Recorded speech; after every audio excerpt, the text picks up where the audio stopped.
আর এই মুহূর্তে আপনারা দেখছেন big news Bangla. Big news বাংলায় কিন্তু আমরা বিভিন্ন রকমের খবর সম্প্রচার করে থাকি। আজ সেই সব খবরের থেকে কিছুটা হলেও ব্যতিক্রম একটি গড়ে ওঠার কাহিনী আজকে আপনাদের আমরা দেখাতে চলেছি। আমরা এই মুহূর্তে রয়েছি জলপাইগুড়ি জেলার বানারহাটের ডুয়ার্সের প্রত্যন্ত এলাকা। এই বানারহাটেরই কিন্তু দত্ত দম্পতি, সেই দত্ত দম্পতির বাড়িতেই কিন্তু আজ আমরা এসেছি। আমার বাঁ পাশে এক প্রকার একটি কুঁড়ে ঘর, সেই কুঁড়ে ঘরের থেকে কিন্তু উঠে এসেছে আজকে প্রাসাদোপম বাড়িতে। সেই গড়ে ওঠার গল্পটি কিন্তু আজ আপনাদের সোজা শোনাবো দত্ত দম্পতির মুখ থেকে। চলুন, এবং সফল হওয়ার তার পেছনের মূল চাবিকাঠি কি সেটাই কিন্তু আজ আমরা শুনে নেব তাদের মুখ থেকে।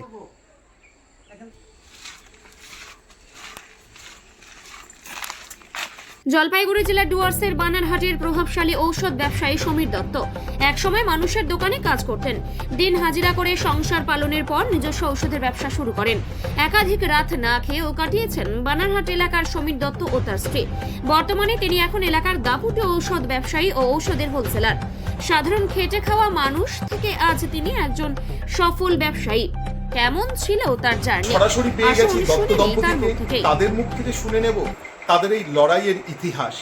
আপনাকে বিগ নিউজ বাংলায় সময় দেওয়ার জন্য নমস্কার, আমি সমীর দত্ত। বিগ নিউজের সমস্ত দর্শকদের আমার আন্তরিক অভিনন্দন। আচ্ছা, আপনার যে এই উঠে আসা, কিভাবে উঠে এলেন বা কতটা আপনাকে লড়াই সংগ্রাম করে আসতে হয়েছে এই জায়গায়? আসলে আমি 16 বছর একটা মেডিসিন হোলসেলের কাজ করি। তারপর আমার এক কলিগ 1 বছর ওই দোকানে কাজ করার পর, একসাথে কাজ করার পর ও আমার বাড়িতে আসে। মানে প্রথমে আপনি কি কাজ করতেন? ওই হোলসেল দোকানে কাজ করতাম, মেডিসিন হোলসেলে সেলারের কাজ করতাম। বাইরে বাইরে যাই মাল দিয়ে আসতাম কেমিস্ট অ্যান্ড শপে, কেমিস্ট অ্যান্ড ড্রাগিস্ট, মানে মালিকের আন্ডারে। ঠিক আছে। তারপরে একদিন কি হলো, আমার বাড়িতে আমার এক কলিগ আসলো। আসার পরে সে বলল, আমি তো নিজে দোকান দিবই। তো এইটা দেখে আমার ওয়াইফের মুখটা খুব কালা হয়ে গেল এবং আমাকে বলল যে, দেখো, ও 1 বছর কাজ করে ওর নিজে দোকান দিচ্ছে, আর তুমি 16 বছর কাজ করে কিছু করতে পারলে না, কোনো চিন্তা ভাবনা নেই। তো সেই সময় আমার মনে মনে হইল আমাকেও করতে হবে। তারপর থেকে আস্তে আস্তে শুরু। এই তো। কত টাকা তখন আপনার বেতন ছিল? 3,500 টাকা প্রতি মাসে। পরিবারে কতজন সদস্য? পরিবারে তখন 3 জন সদস্য। উপার্জন আপনি একাই? একা। মানে ওই 3,500 টাকা দিয়েই পুরো পরিবার চলতো? হ্যাঁ, চলতো। কতটা কষ্ট হতো তখন? কষ্ট তো হতোই, এখন কি করা যাবে, সেটাকে মানায় নিতে হতো। আর এখন কি করছেন? এখন আমি নিজে দোকান করছি। আমার আন্ডারে অনেক লোক কাজ করে। আমার মোটামুটি টুয়ার্সের সব কেমিস্ট্রি শপে আমার মাল সাপ্লাই হয় এবং আমার উপরেও অনেকে নির্ভর করে থাকে। আমার থেকে মাল নিয়ে তারাও ডেলিভারি করে, তারাও কেমিস্ট অ্যান্ড শপে মাল দেয়। এইভাবেই চলছে। মানে আপনি এখন কেমিস্ট অ্যান্ড ড্রাগে হচ্ছে হোলসেল করছেন? হোলসেল মেডিসিনের হোলসেল। এখন আপনার আয় কীরকম? ব্যবসায়িক ক্ষেত্রে তো সেইভাবে বলা যায় না। আসলে দিনের শেষে কত সেল হলো আর কত মহাজনকে দেওয়া হলো পার্টি, তারপরে যে লেনদেনের যে একটা ব্যালেন্স থাকে, সেই ব্যালেন্সটাকেই আমার প্রফিট হিসাবে আমি ধরি। তো সেই হিসাবে আমার চলছে। হয়তো 50,000 হইতে পারে, 1 লাখও হইতে পারে, সেটা নির্দিষ্ট কোনো কিছু নেই। এখন আপনার নিয়ন্ত্রণাধীন কতজন কর্মচারী রয়েছে? মোটামুটি 25-30 জন হবে। এই জায়গায় উঠে আসতে কষ্ট কি, যদি আমার ওয়াইফ যদি না থাকতো, এরকম ওয়াইফ, তাহলে আজকে আমি এই জায়গায় আসতে পারতাম। আপনার নিয়ন্ত্রণাধীন ছিল, আপনি কারো নিয়ন্ত্রণাধীন ছিলেন। আজ আপনার নিজস্ব বললেন 20 থেকে 25 জন শ্রমিক রয়েছে। তা হবে। এবার সেই জায়গাটাতে দাঁড়িয়ে এখন কেমন লাগে? অবশ্যই ভালো লাগবে, কারণ আমার উপরে এখন মোটামুটি যদি আমার 20-25 জন যদি স্টাফ থাকে, তাদের ফ্যামিলিতে আরও হয়তো 2-4 জন করে মেম্বার থাকবে, তো ন্যাচারালি 100 জন হয়তো আমার উপর ডিপেন্ড আছে এই মুহূর্তে। তো অবশ্যই ন্যাচারালি ভালো লাগবে, এটা তো অস্বীকার করার কোনো উপায় নাই। ছেলেবেলাতে বাবা চলে গেছিল, একদম শৈশবের যখন আমার বয়স 11-12 বছর, সেই সময় আমরা বাবাকে হারাই। আমার বাবা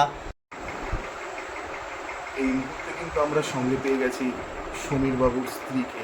তার কাছ থেকে শুনে নেব ঠিক কতটা তাকে সহযোগিতা করতেন এবং কিভাবে সহযোগিতা করতেন। নমস্কার, আপনাকে বিগ নিউজ বাংলায় স্বাগত জানাই। নমস্কার, আমার নাম চম্পা দত্ত। আমি হলো সমীর দত্তের স্ত্রী।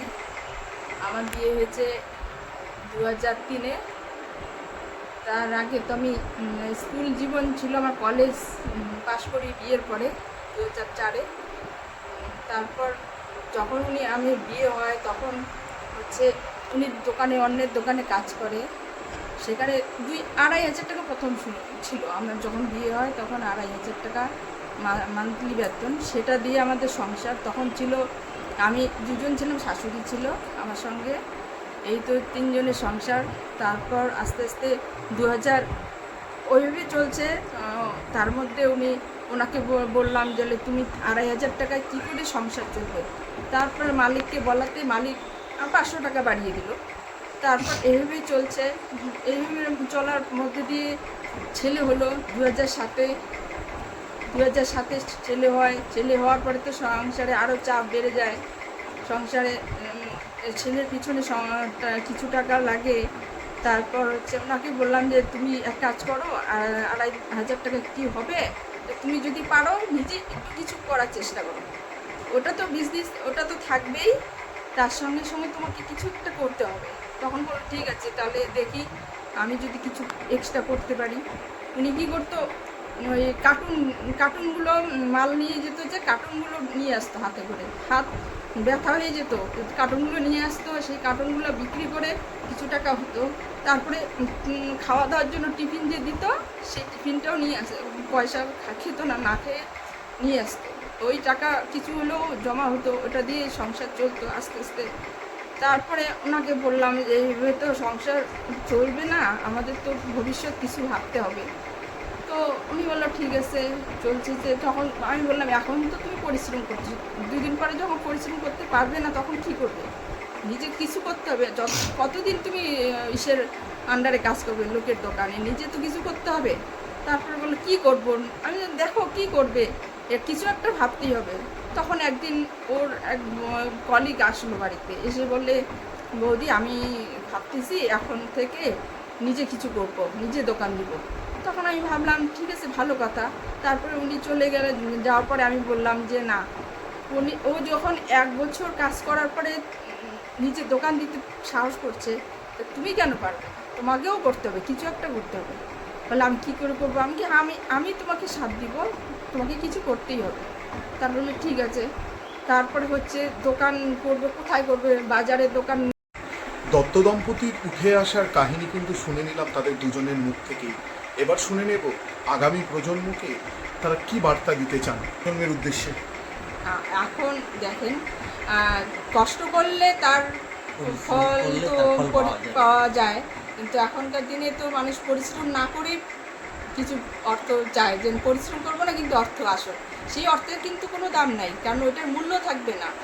যেটা পরিশ্রম করে যে ইনকাম হয় সেটারই অ্যাকচুয়ালি মূল্য থাকে এবং থাকবে। আজকে আমাদের দুজনের যে পরিশ্রমের টাকার যে মূল্যটা আমরা দিব, আমার ছেলে কিন্তু অতটা দিবে না।